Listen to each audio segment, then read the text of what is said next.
Welcome to Government Contracting Weekly, sponsored by AOC Key Solutions Incorporated. Government Contracting Weekly is the only television program devoted exclusively to the competitive and dynamic world of government contracting. A world where coming in second place is not an option, but where principle-centered winning is the only approach. Good morning and welcome to Government Contracting Weekly. I'm Hilary Fordwich from Key Solutions. In today's show, we're going to focus on market intelligence as well as the channeling of the power of positive communications. Our first guest is Joyce Bosc, the President and CEO of Boscobel Marketing Communications, a company that focuses exclusively on the government contracting community. After Joyce, I will once again sit down with Gary Loyd, the CEO of Centurion Research Solutions, who, as our regular viewer knows, is a valued content partner with Government Contracting Weekly. Gary's going to share his perspective on the President's requested budget for 2014. Lastly, you'll hear from Rob Burton, who is here on behalf of NCMA, a valued strategic partner of Government Contracting Weekly, who will be giving us a preview of the upcoming NCMA World Congress this summer. Let's get right to it.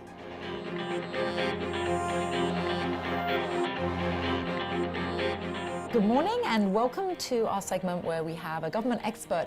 And today we have with us somebody that's interesting because she's actually serving a lot of government contractors. Joyce Bosc, thank you so much for joining us this morning. Thank you. It's wonderful to be here, Hilary. And thank great. you. Joyce, I've founded and is the president of Boscobel Marketing Communications, which you founded in 1978. I did. So when you were very, very young. I was very young. Thank you for mentioning that. A child prodigy, actually. In fact, we want to make that quite clear to the audience. Thank you. But tell us about your client base and what it is that you're offering that's very different than a lot of the firms that are there. You're one of the top firms, one of the top PR we firms. Are. I think you're what, 14th largest now? We are. Yeah. We are, and that's in total sales. But in terms of public sector, we're there's just only a few of us. Yes, very few. So Boscobel, of course, is what we call a pure play public relations firm, for public sector. So other firms do many varieties of clients, but we really, the air we breathe is all public sector. So we are all federal, state, and local government contractors that serve those markets. So you really understand what it is that the government needs versus a firm that might just dip their toe in the water. Yeah, we're not. We've been doing this part of the market, what we call business to government, which you're in as well, for about 20 years now. So 20 of our 30 plus years have been completely devoted, the core of our universe. So you've really learned what it takes to influence a government decision maker. Yes. Yes. And so share with our audience, what are some of those key points for influencing that? Yes, that is, well, one of the things you had asked about what differentiates Boscobel. So, in addition to being that traditional PR firm that we do the digital and the traditional, our niche is that we support contractors with something we call pre-RFP positioning and pre-RFP programs. So that's when the contractors bring us in early on, because as you know, early identification is critical. Every aspect of winning, yes. Absolutely. They have to get ahead of the curve on this. So they bring us in, and typically we're brought in by the business development and the capture people, and not typically by the marketing people, which is quite unusual. So we help them formulate a mini strategy, if you will. So unlike an overall corporate branding strategy for the organization, we do a small, tight, mini targeted program. Focused on that RFP. Exactly focused on that RFP. So it could involve, it has to involve content management, because as you know, content management is... It's not just fluff. You're talking about real messaging on the content, how they'll actually go about winning. Exactly. That's very unique, and it's different, and it's very special. Yeah. It's like a new form of currency. Yes. Definitely.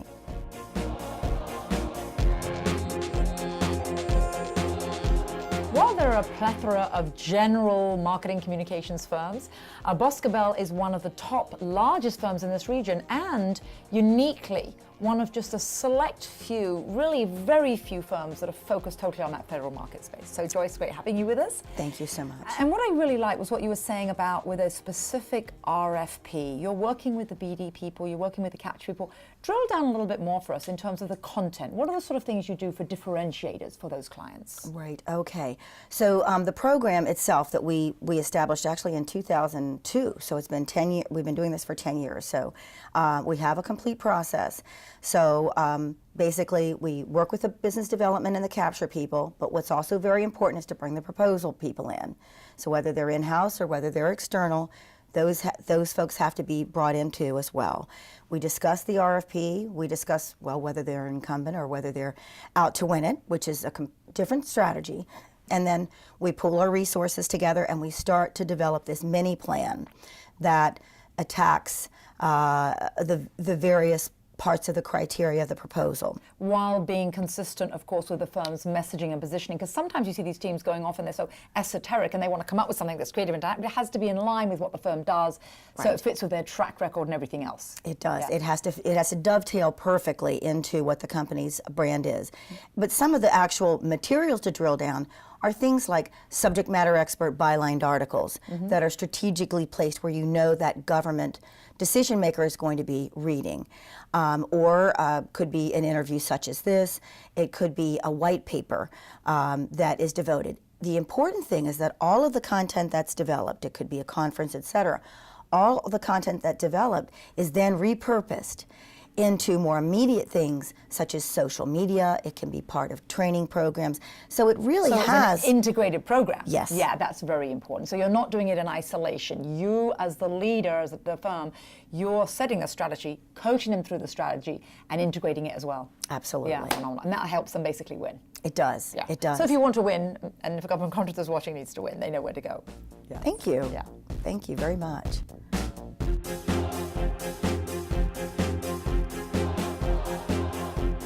So obviously, if every vast government contractor with tremendous resources, tremendous experts, was brilliant at everything they did, then no one would ever lose their contract. Every single government contractor would remain being the incumbent.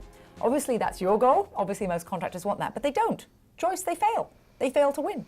They're sitting pretty, and they fail to have the contract renewed. What are some of the biggest mistakes you see? There are. Well, of course, incumbentitis is a very serious issue. Yeah, people becoming too comfortable and thinking that they have everything, yes. Well, if you go back, Hillary, even 8 years ago, I would say that you would find a lot of people citing a recompete win rate of nearly 80%. Now, if you went back and surveyed those people today, you'd be looking at maybe 50% at best guess. That's a dramatic difference. And I think part of the problem, I think there's a couple things. One is that, as Einstein said, you keep doing the same things that you were doing and expecting a different result. Definition of insanity. Definition, yes.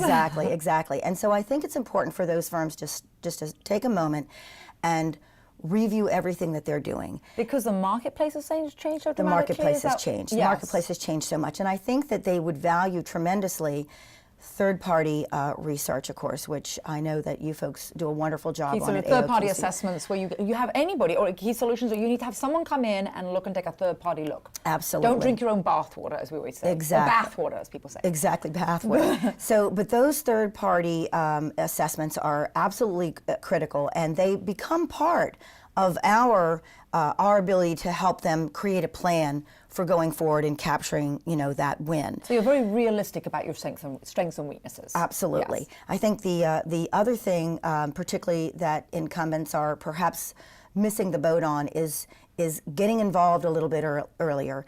The people that want your contract are starting early. And then that has historically always been true, but you're saying more so today than ever before. I think so. Yes. I think incumbents are waiting a little too long to really really fully go after this contract. Where all the competition is chomping at the bits because, as you know, there are fewer RFPs. Everybody's hungrier. Everybody's hungry, yeah. And so they're a coming. So you've got to start earlier, or at least as earlier, as early as they do with your, particularly with your third-party assessments. You've got to get beyond your own people. You can't work in a vacuum. And I've also thought internally with one's own people, there are those political considerations. You don't want to say to your boss, you're taking us down the wrong route. This wasn't right in the first place. And there's somebody in the room, it's their baby, the messaging originally. So you have the to client loves this. Oh, the client, but they have to be you have to be politically correct internally. You need somebody externally to say those things. Exactly. And also, Joyce, what about the government contractors that you see that do lose and then they protest? It used to be very negative to do that, and it's somewhat de rigueur nowadays. And are you working with any companies that are doing that? Yes, we're not working with any companies right now that are protesting. No, but I do agree. I think the sort of the era of protest started around Alliant. That's when I started to view the first, massive protest was that particular contract, and it's been going on ever since. And it doesn't have the negative connotation anymore. And actually, it's like a strategy to keep your people employed. Well, protest and just hold on to them so you have that contract. You have the extra, have the extra days. Yes. Exactly. But government's going to get smarter about that. They're going to start delivering opportunities that are under 10 million, and they're going to start reframing things so that they can help protect themselves and their programs from so many unwarranted protests. Yes.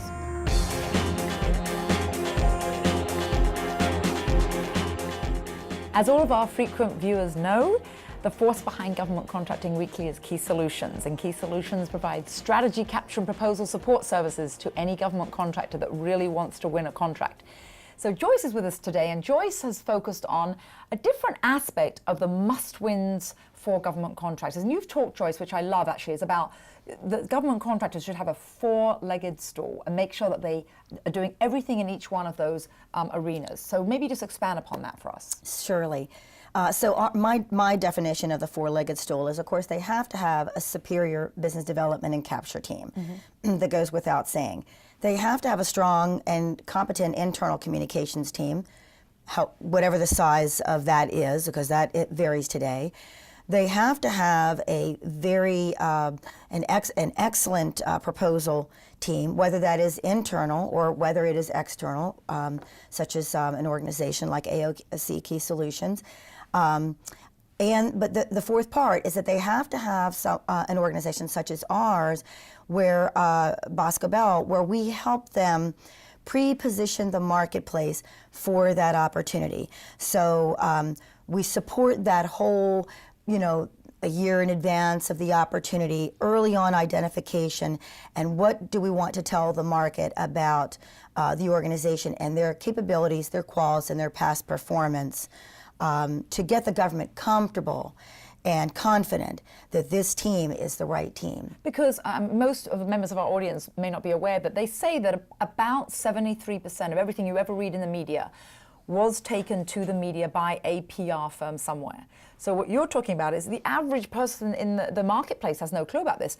You're talking about positioning so the government official is receptive for what everybody else in the company is then doing. Absolutely. Which is basically you're playing a lead role. Absolutely. So, and we not only market to the DC market, we also market to the local market that opportunity is being driven from. Which may not be here, maybe somewhere else in the United States. Absolutely. And what about the role, we really haven't had anybody on the show that's focused on social media. You have integrated social media brilliantly, and you're on the cusp of social media. How should government contractors be utilizing social media in ways that you see that they're not? Yeah, we really have embraced it completely. So there's several ways that they can do it, and they can do it quite easily. We talked earlier about content management and being able to do white papers and bylined articles. All of those can so easily be repurposed into mini blogs or mini tweets or those kinds of things. Leveraged. And they all point, like all roads are pointing to Rome, so to speak. Everything is kind of connected. So you don't have to recreate social media content. You leverage the material that you have. Yeah. It's already there. Yes. It's already there. You just, you can retweet other things that are very, very valuable. So, the thing I find really fascinating about social media is if you look at the research, government is almost like become an early adopter of social media. Which is not what we would expect. We always think of the government as being antiquated, but it's not. Isn't it Yes, surprising? Yeah, it is. I think it's interesting to know. I think it's a good sign for the government, actually. Yeah. I think it really is. And so, government is really embracing social media. And they're reading it, so that's why they have to do what you're saying. But it also means that contractors now have to move get forward. on board. Yes. I think they've been a little reticent about getting on board. And that's a key to winning, which we appreciate because we haven't heard it before. So now that you know, and Joyce, thank you so much for joining us. It's been a pleasure to be here with you, Hillary. Yeah. Thank you so much. You're welcome.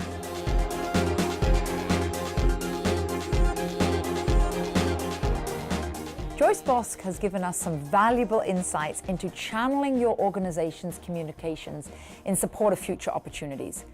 But how can you get a head start on knowing where those future opportunities lie? To answer that question, Gary Loyd of Centurion Research Solutions and his team have drilled down on the requested 2014 budget, looking for the very best answers. After Gary, we will hear from Rob Burton representing NCMA.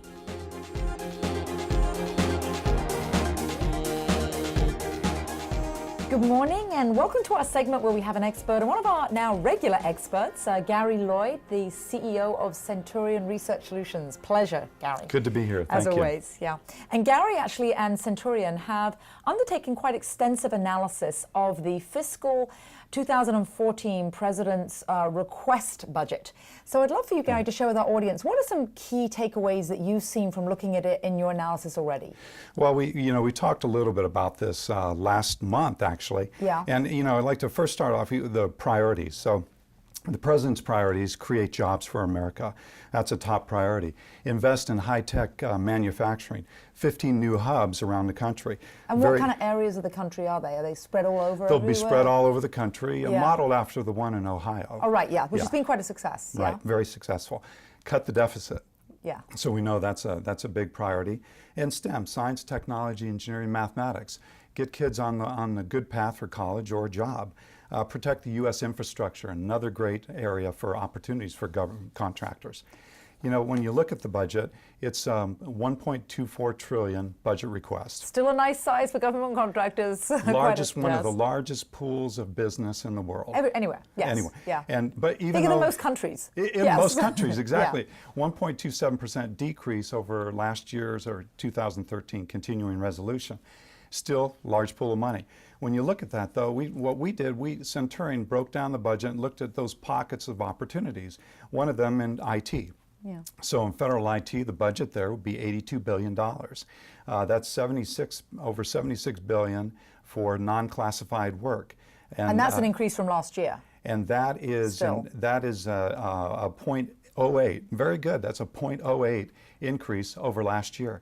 That includes about $58 billion, a little over $58 billion for steady state, O&M kinds of things, and then another $17.9 billion for DME, or new investment. So if our members of our audience are listening to you now, Gary, what should they be thinking particularly in terms of the technology budget? Northern Virginia, a lot of technology companies here, a lot of their focus. Well, I think, there are great opportunities, not only, in some key agencies. I'm going to touch on that. The other area, when you look at the intelligence budget, so in the intelligence budget is over $70 billion. $50 billion of that will go to federal contractors. I think that's really important to say. And then you have the Pentagon's classified budget, which is over $65 billion.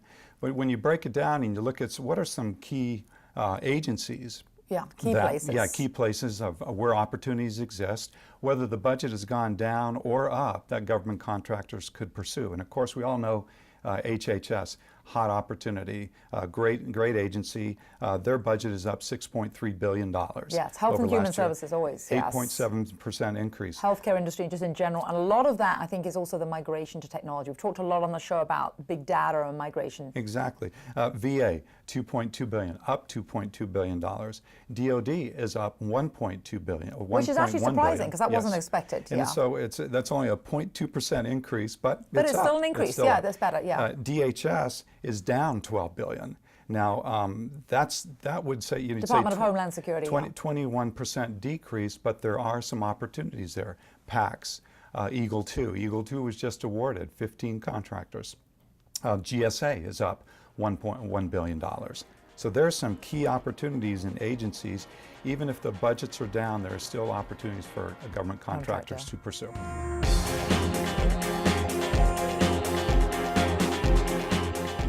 sequestration, things have been delayed. Now, to the credit of government agencies are finding other ways to meet the mandates for those reduction in those cuts. So how should our contracting audience look at what the agencies are doing? Well, the one thing they should do is absolutely stay closer to that government client, and understand their budget pressures, understand the actions that they are taking, but most importantly, understand how they can continue to provide value to that government customer to help them realize and achieve their mission.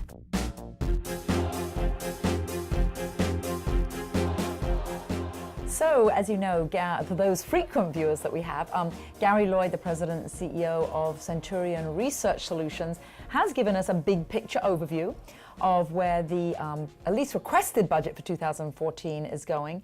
But now, Gary, let's have a little drill down, if you will. Sure. I know that Centurion is great at your analysis, and you do a lot of deep diving for your clients. We do.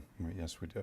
Well, you know, one of the things we're trying to do is provide some level of predictability in this uncertain market. Which is wonderful, because we need some. Please, thank you. And our clients, when you look at our clients, they're realigning their business. They're realigning their resources. They're looking to reduce costs.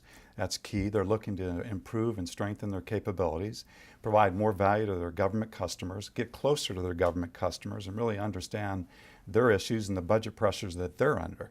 And there's so much data out there. What can you do with it? And that's really what you do, isn't it? You take all this data and you actually make commentary and analysis as what you can do. That's exactly what we do. And you know, actionable insight. Yes. Relevant information, relevant opportunities, analytics. What we're finding, our clients, when they rely on Centurion information to make fact-based decisions, what it does, they're making better decisions. And they're getting some degree of predictability too. Exactly, Yeah.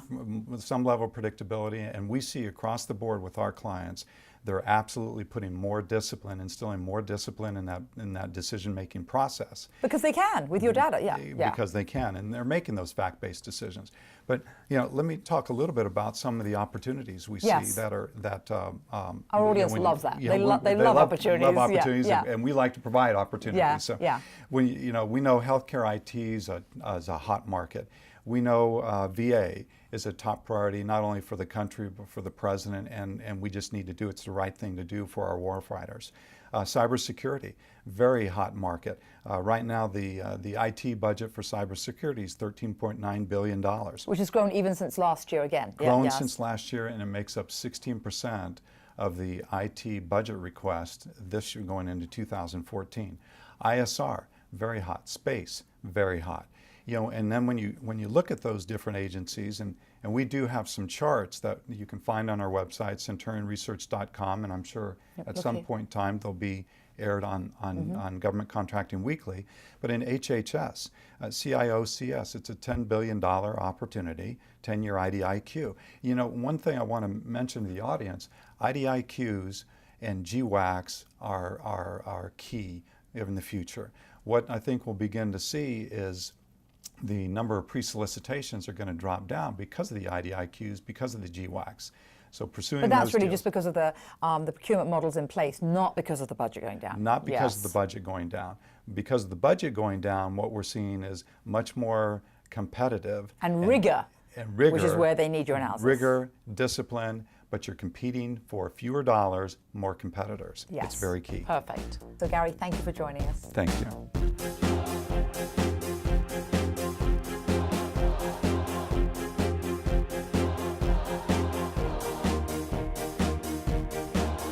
Just in case you're wondering what is the most beneficial event you should attend this summer as a government contractor, you should be in Nashville in July 21st through 24th at their World Congress. And I'm delighted to have with me this morning Rob Burton. Rob is an NCMA board member. Welcome, Rob. Thank you very much, Hillary. Appreciate it. Yeah, good to have you with me this morning.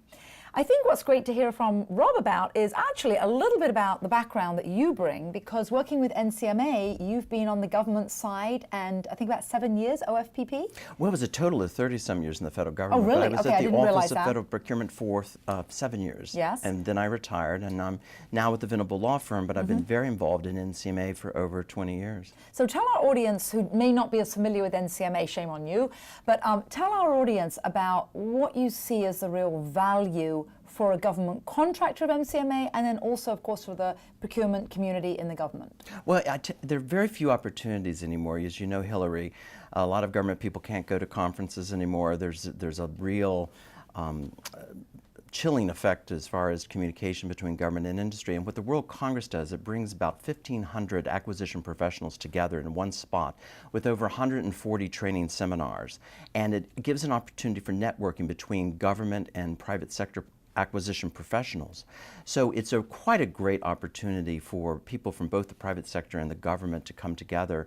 And I think the training is outstanding. And as a matter of fact, it's been approved by the federal government, by OPM, as an official training program that allows federal employees to attend. So they're actually getting some really content benefit. I remember last year it was in Boston, and it's back-to-back. It's not like a party time. This is back-to-back sessions on technical issues and issues of value to both. It is, and NCMA is the premier trade association for government contracting professionals in the world. And the World Congress is really the premier event that NCMA sponsors every year. Mm-hmm. And what about in Nashville this year? What are you looking forward to? I know that you're on a panel there as well. Well, it's going to be fun. I'm looking forward to it, Hillary. I'm going to be moderating a panel. With Angela Stiles on it from Crowell & Mooring, who's one of the greatest guests we've actually had on. And she was the administrator at the Office of Federal Procurement Policy when I was her deputy. And as a matter of fact, she brought me into that office. And I'm going to be moderating a panel with former OFPP administrators. Oh, that's going to be fascinating. Oh, it's going to be a lot of fun. Yeah, it's going to be a lot of fun because some of these folks go back 20 years.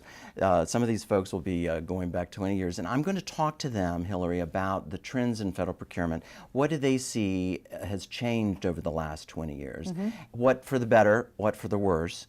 And I think it's a very difficult time to be a government contractor. No, it is. And challenging, it's yes. very challenging. That's one of the things I'm going to talk about is what are the challenges that you folks see facing the government contracting community and government contractors in particular right now. And I would think, like Angela, who was at OFPP and is now heading the government contracts practice at Crowell & Mooring, they have a global perspective. Each one of them is doing different things now. So they don't just have from their role, they have their entire perspective as well. Exactly. And completely different. So what kind of roles do each of them have? Well, some are in law firms, some of them are academics at, for example, at Harvard University, and some are consultants to the federal government now. Some are with corporations in compliance roles. They're all very impressive people. And, as are you, and I'm glad that you joined us this morning. Nice. And I think if you want to see what's going on and also some of the predictions, Angela Stiles is one of the best people we had on the show in terms of predicting the future. I'm sure that will happen on the panel. Thank you for coming in, Rob, and thank you for sharing with us. Hillary, thank you very much for having me. That's it for this week's edition of Government Contracting Weekly. Our thanks goes out to Joyce Bosc of Boscobel, Gary Loyd of Centurion Research Solutions, and Rob Burton on behalf of NCMA. Our thanks also goes out to you, our viewers, and we look forward to seeing you again next week.